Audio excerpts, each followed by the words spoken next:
My name is Philip Lamar and you're watching Fabulously Philip. I'm from Austin, Texas. I'm just a young, ambitious individual with some really big dreams. Come along with me as I share my journey with you. Stay fabulous. In this episode, I talk about my childhood and coming to terms with what it was like and just moving forward and accepting it.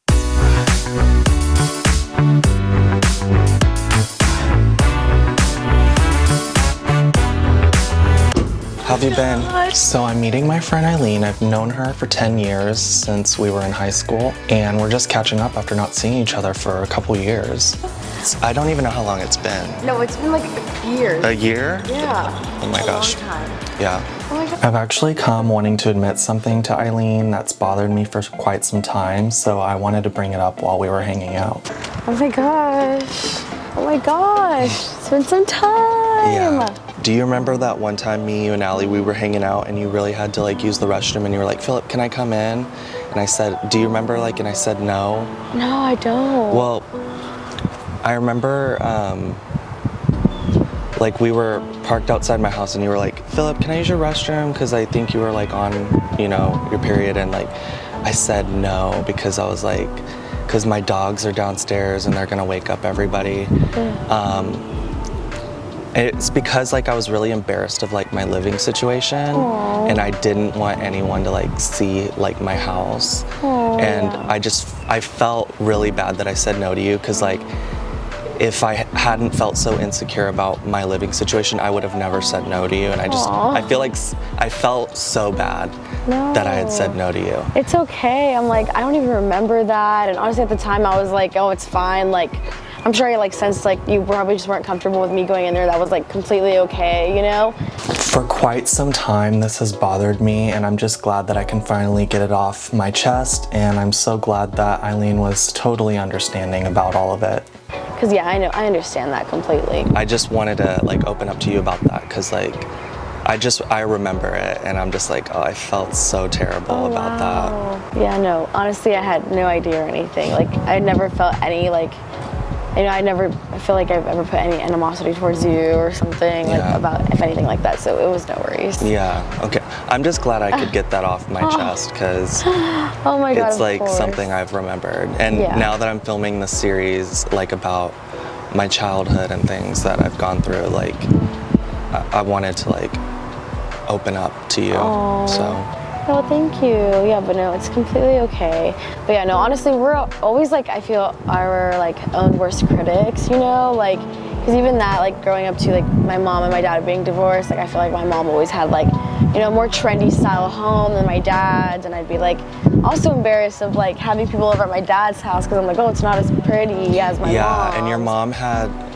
I remember your mom having a really nice house, all her furniture, everything was just so good. She's so bougie, and same. So I would feel that way too. And then now, same being 25 now, being oh damn, who cares? It really does. What's that thing when you turn 25? Oh, your frontal lobe fully develops. Yeah, I feel it did because I was just oh yeah, you just get it, I guess. People that just get it.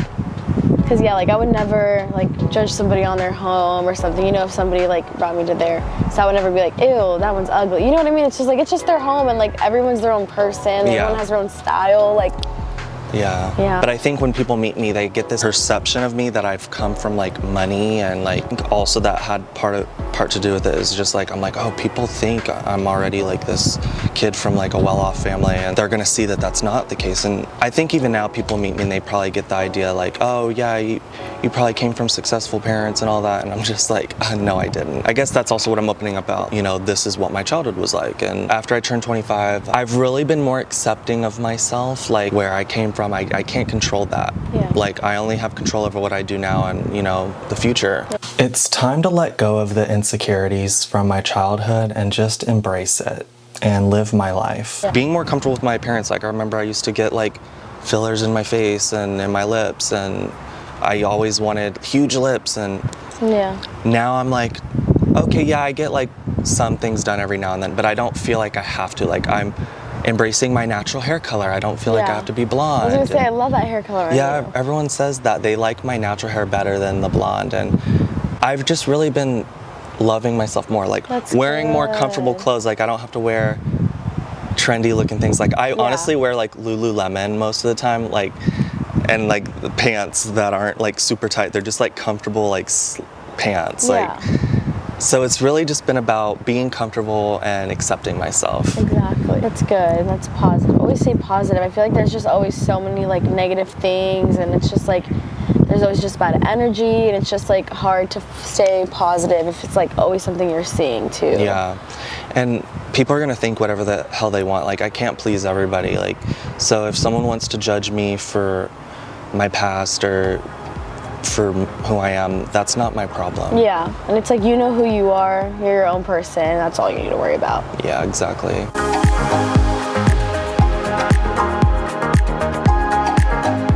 So I'm showing my first ever home. It was government project housing. Eventually it was 5 kids in a 2-bedroom, and we had to move to a bigger place.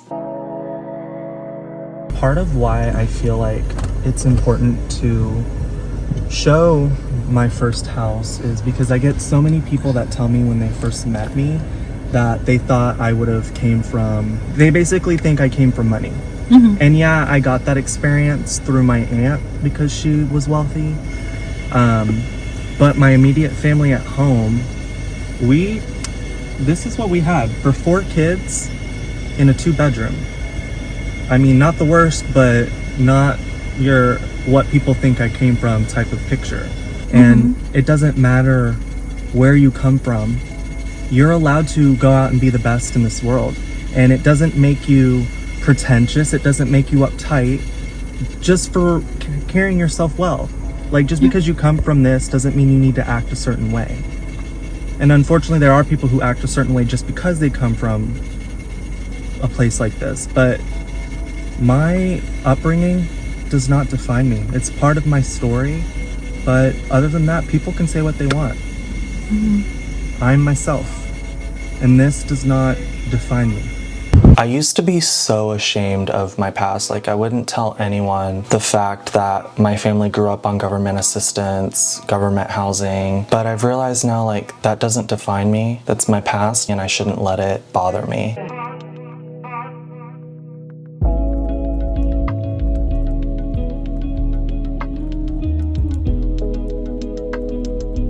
So this is my second home. It was also government housing, and it was 5 of us kids in a 4-bedroom. So we're here at my second neighborhood, Manchaca 2. This is where we moved whenever I was around like 5. A funny memory that's crazy that I remember having here was I started choking and my mom started freaking out because I would always choke on stuff and my mom wouldn't know what to do.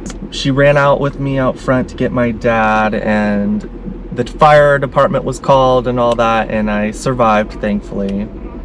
But yeah, crazy memories. A lot happened during this time in my family. There was often domestic violence in my household. There was even sexual abuse in the household. One of my brothers had ended up being removed from the home and put into a boys and girls home, and we would visit him on the weekends. CPS was in our lives for years because of this. Like, it's not normal having caseworkers over at your house all the time. That unfortunately was what my family went through. And this is Mary's place. Well, where Mary first was. I spent a lot of time over there because I genuinely enjoyed being around Mary.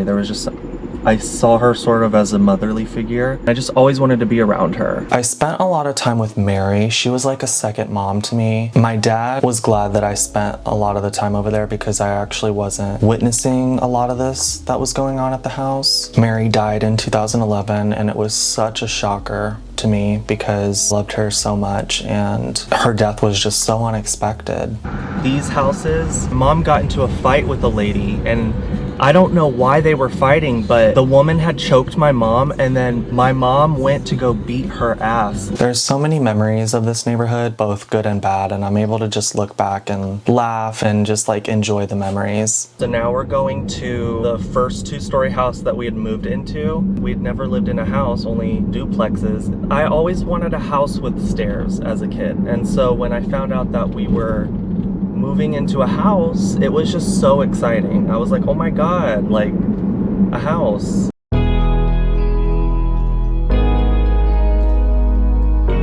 first started off in this first house, 1813 True Cove. I don't know how, but somehow we were on Section 8 and the owner was accepting Section 8 vouchers to live in this house. And so we moved here, 5 kids, a 4-bedroom house. We lived there for a few years. So much happened during this time as well. At 9 years old, my mom was arrested for domestic violence towards my dad. She was removed from the home.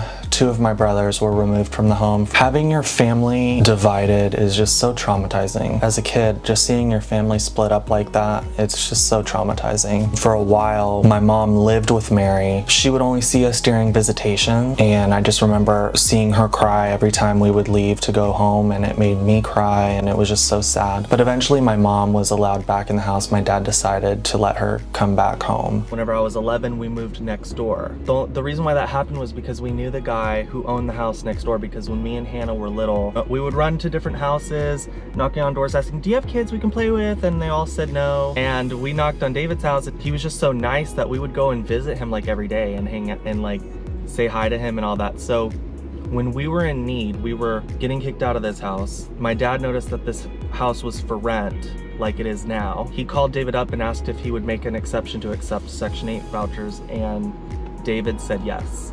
And so from the time I was 11 until I was 23, we lived in this house. After my parents split, Hannah moved out, Justin died, it was just me and my dad living in the house. There was definitely that empty nester feeling, like you're used to a full house, and then one day it's just not a full house anymore.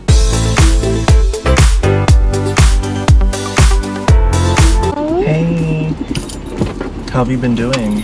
Good. So I'm hanging out with my friend Sarah. We're going to our old schools, just going down memory lane. There's our old elementary school where we met. How do you feel about us going to our middle school? Oh my gosh. I don't know. To be honest, I don't remember like a lot of Bailey. I feel like because I just wasn't really like the hugest fan of school. Yeah. And I did not like Bailey. But like it's still like nostalgic because I went there, you know, so it's like it'd still be nice to see it. It's not like the actual school, it's like the people that were there at the time. It was easy, I think for me, I can speak for myself, it was easy to feel left out. Yeah. Or like we're not one of them. I feel like some of them were also kind of like a little bit snobbish. Well, there were a lot of mean kids. I noticed it was like all the kids who went to Baranoff and lived in Shady Hollow, they all like knew each other, so they were all nice to each other because they've known each other since childhood. But then we came in, we didn't go to Baranoff.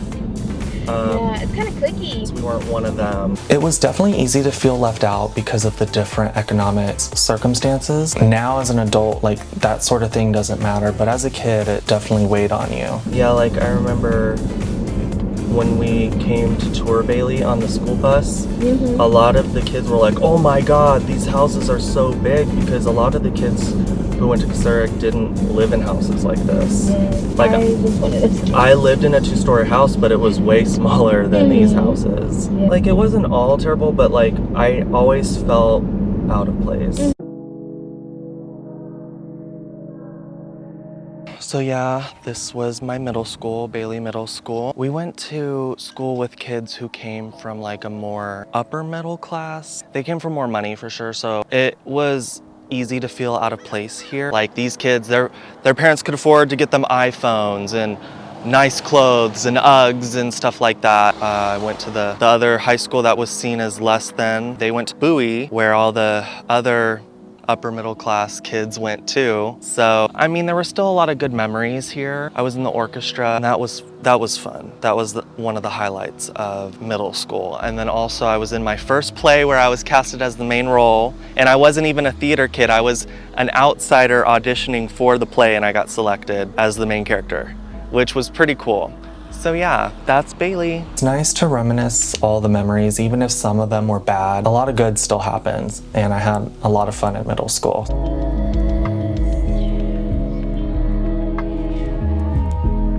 So I'm at the coffee shop with Abe, and I'm opening up about my childhood. I used to be very insecure about the fact that we grew up still am insecure about the fact that we grew up in poverty, like government assistance. Like, I just never wanted to let that define me. So I always just never, like, even our home life I kept so private. Like, people didn't know what my real life was like. Like, I didn't let people come over because I was embarrassed about, like, our dogs peeing on the carpet and their stains, and like I didn't have my own room because I had to share a room with my brother. So I think this chapter is about being truthful about what my upbringing was, and I think, you know, listening to Hannah talk about it, you know, I was like, well, this is the start of me finally being honest with people about how we grew up. When I came back to Texas, I knew that this would be the chapter that I, like, talk about everything. And there's a lot of people who don't know, like, the truth. And it's like, it feels like coming out, to be honest. Like, it's really hard. I'm gonna talk to my friend Sarah about my upbringing. She grew up like with like having Section 8 as well, and I've never told her that I also grew up. My family had that. Yeah. So I'm literally gonna sit down and tell her, like, I have something to tell you. I grew up poor. It is the same thing as coming out. It's like, I'm gay, but also this. I was poor. It's scary, and it's also hard admitting my past to people because it's something that weighed a lot on me, but I think it's essential to be able to share my story so that way I can move on and set myself free from the insecurities that come with it. I'm good. Sometimes I like driving with both the AC and the windows down because it just feels so good. So I'm hanging out with Sarah again, and it's time that I open up to her about my childhood. Sarah went through a similar childhood like I did when it comes to like being on Section 8, but I never admitted to her that I was also on government assistance growing up. So I kind of have like something to admit, like a secret. Okay. I've always been like insecure about it, and I never like talked about it because I didn't want it to define me. I didn't want people to see me as like this person that came from this or came from that. This is nerve-wracking. I'm like just telling myself, just say it. Like I'm taking a while to get to the point. But I grew up in poverty. Like, people may not believe that, but my family literally started in government housing, and the reason why we were able to move into a house was because we got put on Section 8. Right. And my family got food stamps. We dealt with that through my whole childhood, and my aunt that, you know, she helped us so much. Like, she bought my mom the cars that we had. My dad bought his own car. Like, there was a point in time where my dad was making good money, but then he had his own mental health problems and decided to retire. I feel like I got to experience what it was like to be poor and what it was like to be rich because my aunt, you know, when I would go visit her, like, I got to see what it was like living in this mansion, and she paid for a lot of stuff, like my laptops, my so I just wanted to like tell you that because in my series I am opening up about stuff like that. I feel like we've kind of talked about it before, to be honest, because I remember you telling me about how your aunt was really like the rich one who helped you out a lot. I think you just didn't tell me you were in Section 8, but I mean, I'm not judging anything. We are in, well, not anymore, but my mom's still in Section 8, so it's like, I don't think it's necessarily anything to be embarrassed about. I feel like I know where it can be, because like, definitely growing up, I would like not be embarrassed, but like it wasn't the first thing I mentioned, you know? Oh yeah, like, so I would never admit, like this is gonna be the first time that people hear about it. Like, really? I deliberately didn't let people over at my house because I was embarrassed of like what it looked like inside, because we had animals that pissed on the carpet, and or I had to share a room with my brother. Like, we were on Section 8 until I was around like 18, 19 years old, and then my dad was paying the full rent, like, for the house we lived in. And I finally had my own room, but like, I wanted to be honest with you because I know that you've admitted to me like that your family was on Section 8. Right. And I just wanted to tell that to you as well, because I was like, Sarah would understand, like, you know, but I just... Even if I didn't necessarily understand, I wouldn't judge based off it, because like everyone's like has a different story, you know? You don't know where they're at in life, and like me personally, I could be at that spot in my life at one point. So it's like, not saying I want to, but it's like, you know, I don't think it's anything like necessarily like embarrassed by it. I think it's just kind of like everyone's gotten the notion to be embarrassed by it, you know? Yeah, like I for sure was very insecure about it, but now it's in the past, you know, it's not my life anymore. Right. Yeah, I wanted to tell you that. Of course, thank you. I'm glad that Sarah understands. I don't think anyone should judge you for things out of your control. Nobody should be judged for their childhood. You can't control what your childhood was like. So I'm having coffee with my friend Matt. So I went over to my mom's and I was like, hey mom, like I want all the pictures because my mom doesn't really want them. And I was like, I want all the pictures. So she gave me bags and bags of pictures. Yeah. And I'm sure there was well over 1,000 pictures that I was just sorting through. I was like, keep, don't keep, keep, don't keep. And I kept all the family ones. The ones I didn't keep were like, I don't know, like pictures of scenery or whatever. I'm like, this is not important. Yeah. And I've also been focusing on like, just talking about topics that have been hard for me to talk about in the past, like my upbringing, things I've been through.